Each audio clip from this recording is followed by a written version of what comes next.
Hello friends, welcome to learn education centre. तो आज के इस वीडियो में हम लोग कक्षा 10वीं के प्रश्नावली 2.3 के दूसरा नंबर क्वेश्चन को सोल्व करेंगे। तो देखिए, दूसरा नंबर क्वेश्चन है, पहले बहुपद से दूसरे बहुपद को भाग करके जांच कीजिए कि क्या प्रथम बहुपद द्वितीय बहुपद का एक गुणनखंड है। तो दूसरा नंबर क्वेश्चन में 3 सवाल है, ठीक है। तो देखिए, पहला है t² - 3, ये हो गया हमारा पहला बहुपद, और ये दूसरा बहुपद है 2t⁴ plus 3t³ minus 2t² minus 9t minus 12। तो ये तीनों क्वेश्चन को अभी हम सोल्व करेंगे। तो चलिए पहले हम लोग सोल्व करते हैं फर्स्ट को। तो देखिए, क्वेश्चन को हमने यहाँ पर लिख लिया है। तो ये है प्रथम बहुपद और ये है द्वितीय बहुपद। तो क्या बोला था कि प्रथम बहुपद से द्वितीय बहुपद को यानी दूसरे बहुपद को भाग दीजिए। चलिए, तो यहाँ पर है t² - 3, तो इससे हमको भाग देना है 2t⁴ plus 3t³ minus 2t² minus 9t minus 12, इस द्वितीय बहुपद में भाग देना है। तो चलिए, भाग देने का नियम यहाँ पर पहले समझते हैं। देखिए, t² है और यहाँ पर t⁴ है, 2t⁴ है। तो यहाँ पर हम क्या लिखेंगे, क्या रखेंगे कि यहाँ पर वाला जो पद होगा और ये पद होगा, ये दोनों को गुणा करने पर 2t⁴ हो जाए। तो यदि यहाँ पर हम रखते हैं 2t² है ना, तो यहाँ पर देखिए 2t² का जब गुणा करेंगे t² में तो कितना हो जाएगा, 2t⁴ हो जाएगा। कैसे होगा, क्योंकि यहाँ पर t² और यहाँ पर भी t²। तो घातांक और घात का नियम कहता है कि जब आधार बराबर रहे यानी आधार समान रहे, ठीक है, तो पावर को आपस में जोड़ देते हैं। तो पावर में है यहाँ पर स्क्वायर और यहाँ पर भी स्क्वायर है, तो 2 2 और 4 हो गया, 2 2 4, ठीक है। अब क्या करेंगे कि -3 का गुना करेंगे फिर इसमें। तो -3 का गुना 2t⁴ है, तो ये हो गया -3 गुना 2t², तो 3 दूनी 6, तो -6t²। तो यहाँ पर t² का पद यहाँ पर है, तो लिखेंगे -6t²। अब यहाँ पर चिन्ह परिवर्तन, ये माइनस में तो यहाँ पर प्लस, ये प्लस में तो यहाँ पर माइनस। अब यहाँ पर क्या करेंगे, यहाँ पर एक जो है वो प्लस में 2t⁴ और एक माइनस में 2t⁴, ये प्लस में ये माइनस में कट गया। उसके बाद 3t⁴ यहाँ पर उतार देंगे। उसके बाद देखिए, ये माइनस में 2t² और ये प्लस में 6t², तो ये माइनस प्लस माइनस, तो यहाँ पर क्या हो जाएगा, घट जाएगा। यानी कि 6t² में 2t² को घटाएंगे तो हो जाएगा प्लस में 4t²। प्लस में क्यों, क्योंकि यहाँ पर बड़ा का चिन्ह प्लस में है, बड़ा यहाँ पर 6t² है और इसका चिन्ह प्लस है। अब यहाँ पर हम उतारेंगे माइनस में 9t। अब यहाँ पर फिर से देखिए कि यहाँ पर t² है और यहाँ पर 3t³ है, तो यहाँ पर हम क्या रखेंगे कि इसको और इसको गुणा करने पर 3t³ हो जाए। तो यहाँ पर हम रखेंगे प्लस में 3t। तो अब देखिए, 3t का गुना जब हम करेंगे t² में तो कितना हो जाएगा, यहाँ पर t² और यहाँ पर t, तो ये हो गया t³ और यहाँ पर 3, तो ये हो गया 3t³। अब -3 और ये प्लस में 3t, तो 3 का गुना 3 में, तो 3 तिया 9t और ये माइनस प्लस माइनस, तो ये हो गया माइनस में 9t। फिर देखिए, ये माइनस में तो यहाँ पर चिन्ह परिवर्तन करें तो माइनस, तो यहाँ प्लस, फिर यहाँ पर ये प्लस में तो यहाँ पर माइनस में। अब यहाँ पर क्या होगा, ये प्लस में 3t³ और ये माइनस में 3t³ कट गया। अब क्या बचा, 4t² और ये माइनस में 9t और ये भी यहाँ पर प्लस में 9t, तो ये भी क्या हो गया, कट गया। अब यहाँ पर हम क्या उतारेंगे, 9t तो उतार चुके थे, अब यहाँ पर हो गया माइनस में 12। अब देखिए, ये हो गया t² और यहाँ पर हो गया t², लेकिन यहाँ पर 4 भी है पहले, तो यहाँ पर हम क्या रखेंगे कि तो इसका और इसका गुणा करने पर 4t² हो जाए। तो ये हम यहाँ पर रखेंगे प्लस में 4, तो 4 का गुना टी स्क्वायर में, तो ये हो गया 4t², और ये माइनस और ये प्लस, तो 3 चौके 12, तो प्लस माइनस माइनस तो -12। अब फिर चिन्ह परिवर्तन, ये माइनस में तो यहाँ प्लस, ये यहाँ प्लस छिपा हुआ है तो यहाँ हो गया माइनस। तो अब देखिए 4t² प्लस में 4t² माइनस में, -12 प्लस में, ये -12 माइनस में, और यहाँ पर ये 12 प्लस में, तो ये क्या हो गया, कट गया। तो यहाँ पर फिर कट के सब 0 हो गया। देखिए तो हमें सवाल में बोला था कि क्या जो प्रथम बहुपद है वो दूसरे बहुपद का वो गुणनखंड है कि नहीं है। तो देखिए शेषफल जब हमारा 0 आ जाए तब हम लिखेंगे कि हाँ,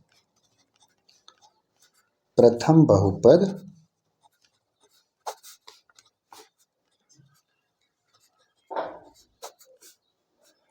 द्वितीय बहुपद का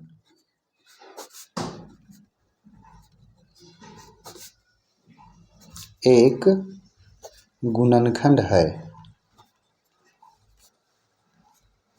ठीक है, तो ये हो गया आंसर। तो प्रथम बहुपद द्वितीय बहुपद का गुणनखंड कब हुआ, जब शेषफल 0 आ गया, और अगर शेषफल 0 नहीं आता तो प्रथम बहुपद द्वितीय बहुपद का गुणनखंड नहीं होता। ठीक है, अब हम दूसरा क्वेश्चन बनाते हैं। तो ये है दूसरा क्वेश्चन। देखिए ये हो गया प्रथम बहुपद और ये हो गया द्वितीय बहुपद। तो प्रथम बहुपद से द्वितीय बहुपद में भाग दे रहे हैं। तो देखिए यहाँ पर जो है 1 2 3 तीन पद है। ठीक है, तो ये तीनों पद से हम फिर गुणा करेंगे बारी बारी से। चलिए हम देखते हैं पहले यहाँ पर प्रथम पद को। यहाँ पर है 3x के पावर में 4 और यहाँ पर है x²। तो यहाँ पर हम क्या रखेंगे कि इसका और इसका गुणा करने पर 3x के पावर में 4 हो जाए। तो देखिए यहाँ पर 3 है तो यहाँ पर हमको 3 रखना पड़ेगा, और x² है यहाँ, और यहाँ पर लाना है x के पावर में 4, तो रखेंगे 3x के पावर में 2 यानी कि 3x²। तो अब गुणा करके देखते हैं, 3x के पावर में 2 और यहाँ पर x के पावर में 2। तो यहाँ पर देखिए x और x तो समान है, मतलब जब आधार समान रहे तो पावर को जोड़ेंगे, 2 और 2 क्या हो जाएगा, 4 हो जाएगा। तो यहाँ हो गया 3x के पावर में 4। अब फिर से देखिए यहाँ पर है प्लस में 3x और यहाँ पर 3x², तो गुणा कीजिए फिर। तो ये हो गया 3 तिया 9 और x का गुना x² में तो हो जाएगा x³, यानी कि ये हो जाएगा प्लस 9x³। उसके बाद प्लस 1 है और यहाँ पर है 3x², तो 1 का गुना 3x² में कितना होगा, 3 एकम 3, 3x² प्लस में 3x²। अब फिर चिन्ह परिवर्तन, ये प्लस तो यहाँ माइनस, यहाँ प्लस तो यहाँ पर माइनस, यहाँ प्लस छिपा हुआ है तो यहाँ पर माइनस, तो 3x के पावर में 4 प्लस में और 3x के पावर में 4 माइनस में, तो ये कट गया। अब फिर यहाँ पर देखिए ये 5x³ प्लस में और ये 9x³ माइनस में, तो ये प्लस माइनस माइनस तो यहाँ पर घटेगा। ठीक है, घटा दीजिए, तो 9x³ में 5x³ को घटा दीजिए तो ये हो जाएगा 4x³। लेकिन यहाँ पर देख रहे हैं कि ये चिन्ह जो बड़ा है यहाँ पर है 9x³, इसका चिन्ह माइनस में है तो यहाँ माइनस में उतर जाएगा क्योंकि बड़ा का चिन्ह उतरेगा। अब यहाँ देखिए 7x² है माइनस में और यहाँ पर माइनस में 3x², तो माइनस माइनस क्या होगा, प्लस होगा। ठीक है, बड़ा का चिन्ह उतरेगा, ये भी माइनस में है, तो ये हो गया 7 और 3 10, तो ये 10x²। अब यहाँ पर प्लस में 2x, फिर यहाँ पर देखिए यहाँ पर आ गया माइनस में 4x³ और यहाँ पर है x², तो यहाँ पर फिर क्या रखेंगे, ये माइनस में 4 है तो यहाँ रखेंगे -4, यहाँ x² तो x³ लाना है तो x रखना पड़ेगा हमको यहाँ पर। तो अब देखिए गुणा करिए, x² का गुणा अगर हम -4x में करेंगे तो हो जाएगा, यहाँ तो प्लस छिपा हुआ है, प्लस माइनस माइनस, तो 4x³।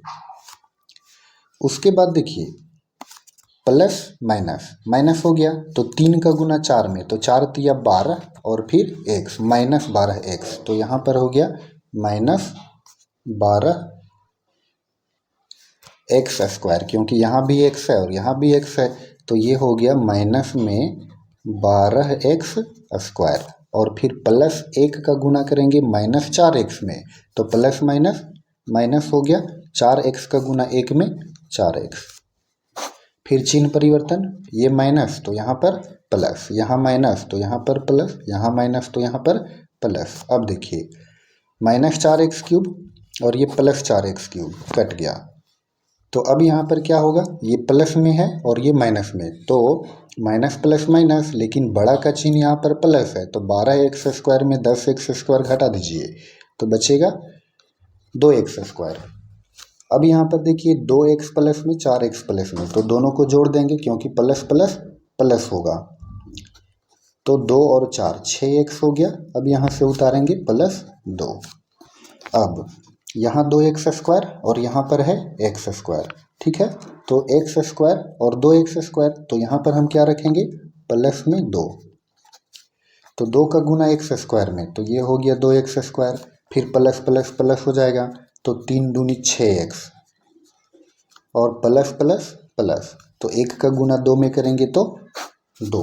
अब फिर चिन्ह परिवर्तन, प्लस है तो माइनस, फिर प्लस है तो माइनस, फिर यहाँ पर प्लस छिपा हुआ है तो ये माइनस हो गया। तो इस तरह से देखिए +2x², यहाँ -2x², plus 6x minus 6x plus 2 minus 2, ये क्या हो गया, कट गया, तो कट के 0 हो गया। तो जब शेषफल हमारा 0 हो जाए तब क्या लिखेंगे कि इसलिए प्रथम बहुपद